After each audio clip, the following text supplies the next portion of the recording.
주식에 대해서 저는 좀 얘기를 좀 드리고 싶은 게 있는데요. 기본적으로 장기 투자를 해야 된다고 생각을 합니다. 사실 부동산도 마찬가지고 주식도 마찬가지고 장기 투자를 해야 된다고 생각하는데요. 그래서 장기 투자의 1원칙은 무조건 싸게 사야 된다는 겁니다. 보통 싼 게 언젠가요? 보통 시장에 공포가 많을 때잖아요. 그럴 때 사야 된다고 생각하고요. 저는 예전에 저희 삼촌이 주식을 전업 투자자신데 그분이 삼촌이 추천해준 책이 있어요. 그러니까 앙드레 코스톨라니, 그분의 책을 보고 나서 제가 가장 와닿았던 부분이 뭐냐면 계란 이론이라는 게 있잖아요. 계란 모양을 따라서 경기가 순환을 하는데, 주가가 순환을 하는데, 계란 꼭대기를 지나서 내려올 때 팔고, 그 다음에 최저점을 지나서 올라올 때 사라는 말, 무릎에서 사서 어깨에서 팔라. 저는 장기 투자는 그렇게 해야 된다고 생각을 하거든요. 뭐 다 아시는 얘기겠지만 저는 그 다 아시는 얘기일수록 지키기가 쉽지 않다는 점을 말씀드리고 싶고요. 참고로 저는 자금의 한 50% 정도를 장기 투자를 하고 있습니다. 자금이 많아서 그런 게 아니라 퇴직연금이 어떻게 하다 보니까 가장 자금이 많기 때문이거든요. 왜냐하면 우리가 일반 월급 받아서 생활비 빼고 나면은 그렇게 굴릴 돈이 많지가 않잖아요. 그래서 제 투자 자금의 50%는 그냥 퇴직연금으로 생각을 하고, 퇴직연금이랑 IRP죠. 그거는 장기로 미국 주식 ETF로 투자를 하고 있습니다. 종목도 많지가 않아요. 그냥 가장 대표적인 스파이, DIA, QQQ, 그 다음에 최근 반도체 사이클 때문에 SOX, 그러니까 미국 반도체, 필라델피아 반도체 ETF죠. 그거를 미국 주식 하시는 분들 아시겠지만 22년 10월이 최저점이었어요. 그리고 나서 23년 1월에 저는 들어갔습니다. 참고로 저는 매수를 세 번을 분할 매수를 하거든요. 30%, 30%, 40%. 물론 시장이 변동성이 극심하면은 그거를 다시 세 단계로 나누기도 합니다. 총 9번으로 가는 경우도 있고요. 그래서 저는 어떻게 보면 미국 주식이 가장 바닥을 찍고 계란의 가장 최저점에서 찍고 올라왔을 때 그때부터 구매를 시작을 했고요. 지금은 사실 솔직히 말씀드리면 뭐 자랑은 아니지만 수익률이 100% 정도 됩니다. 두 배를 불렸죠. 아까 제 자금의 50%를 장기 투자를 한다고 말씀드렸잖아요. 그럼 나머지 50%는 어떻게 하느냐? 30%는 우량주에 투자를 합니다. 그러는 약간 중위험 자산이라고 봐야 될 것 같은데요. 그거는 또 제가 보는 좀 중기 사이클이 있어요. 그 중기 사이클로 아까 말씀드렸던 장기 사이클은 3년에서 10년을 보고 들어가는 거고, 중기 사이클은 1년에서 3년을 보고 들어갑니다. 들어가서 회수하는 기간까지요. 그래서 그거 같은 경우에는 애플이나 엔비디아, 구글, 그런 아주 우량주 중심으로 들어갑니다.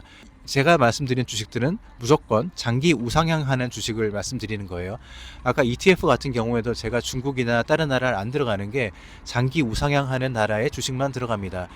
매년 성장률이 2% 이상 나오는 국가가 별로 없거든요. 미국입니다. 가장 쉬운 게.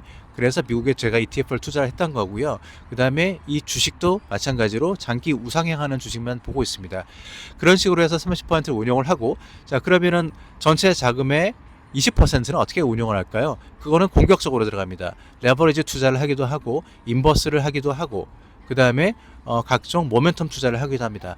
사실 이 20%에서 저는 그 코인을 좀 많이 가져가는 편입니다. 실제로 성과도 되게 좋았고요. 비트코인, 이더리움, 리플 이 세 개 정도를 하고 있고, 솔라나도 예전에 조금 했었는데 지금은 그렇게 하고 있지 않고, 비트코인 관련해서 플랫폼과 관련되는 것들, 그러니까 그게 이제 이더리움이랑 리플이잖아요. 비트코인이야 뭐 원래 가치가 따로 정해져 있는 거고, 그래서 그렇게 들어가고 있고, 그래서 종합해서 말씀드리면은 거기서는 저는 돈을 잃어도 괜찮다라는 생각으로 투자를 하고 있습니다. 왜 그런 말씀을 드리냐면은 아까 말씀드렸다시피 50%제 자금의 50%가 장기적으로 지금 100%의 수익률을 보이고 있잖아요.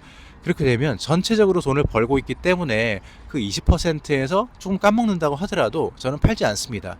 왜냐하면 전체로 저의 수익을 계산하기 때문인데요. 그렇게 되면은 예를 들어서 뭐 숫자를 한번 얘기를 해보면, 장기에서 1억을 벌었는데 예를 들어서 단기 투자 같은 경우에서 1에서 한 3개월 보고 들어가는 거거든요. 단기 투자에서 제가 200만 원 잃었다고, 마이너스가 됐다고 해서 제가 팔지 않는다는 말씀입니다. 제가 생각하는 어떤 그런 추세와 그 다음에 모멘텀, 그 다음에 각종 경기 지표에 따라서 저는 판단을 하는 거고요. 그러면 저는 주식을 언제 사고 언제 파느냐, 이게 좀 궁금하실 수도 있을 것 같은데요. 저는 철저하게 데이터를 보고 하고 있습니다. 무슨 얘기냐면은 그 데이터를 가지고 누가 써준 기사라든지, 그 데이터를 가지고 누가 얘기한 유튜브라든지, 그런 글들은 저는 참고 수준으로만 보고요. 실제로 데이터를 매일 보고 하루에 2시간씩 경제 공부를 계속 하거든요. 한 10년 넘게 그렇게 하고 있어요.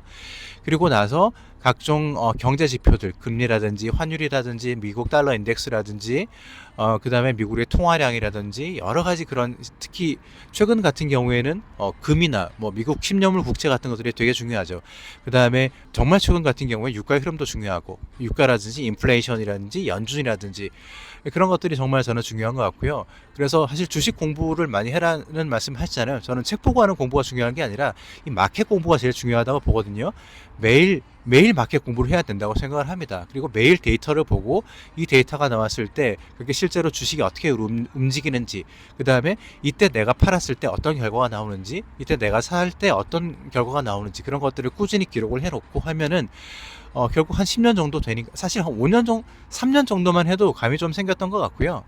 그래서 사실 주식 투자를 잘 한다는 거는, 뭐 제가 잘한다는 건 아니지만은 그런 투자 감각이라는 게 있잖아요. 그런 게 뭐 타고나는 것도 있겠지만 이 시장에 있다 보면 저는 자연스럽게 생겨난다고 생각을 합니다. 그래서 뉴스나 유튜브라든지 그런 거에 너무 휘둘리지 말고 본인만의 기준을 찾는 게 정말 중요할 것 같고요. 그다음에 저는 차트 분석도 되게 중요하게 보고 있습니다. 왜냐하면 저는 기본적으로 사이클 투자를 하기 때문인데요.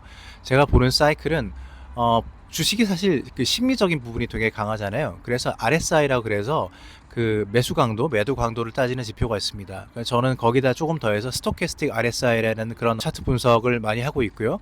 그 다음에 이동평균선 분석, 이건 기본이죠.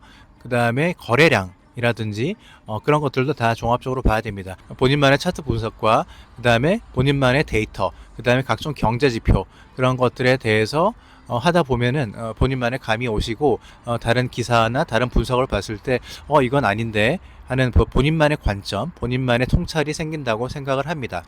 정말 강조드리고 싶은 말은, 장기 투자일수록 기다렸다가 바닥을 찍고 올라왔을 때 분할 매수를 통해서 매수를 하고, 그 사이클의 정점을 지나서 내려올 때까지 기다리는 겁니다. 그렇게 되면 이미 누적 이익이 많이 쌓였겠죠. 그렇게 누적 이익이 많이 쌓다 보면은 아까 말씀드렸던 중기, 단기 투자에 있어서도 본인만의 손절점이 조금 더 여유 있게 됩니다. 그리고 심리적으로도 훨씬 안정되게 되고요.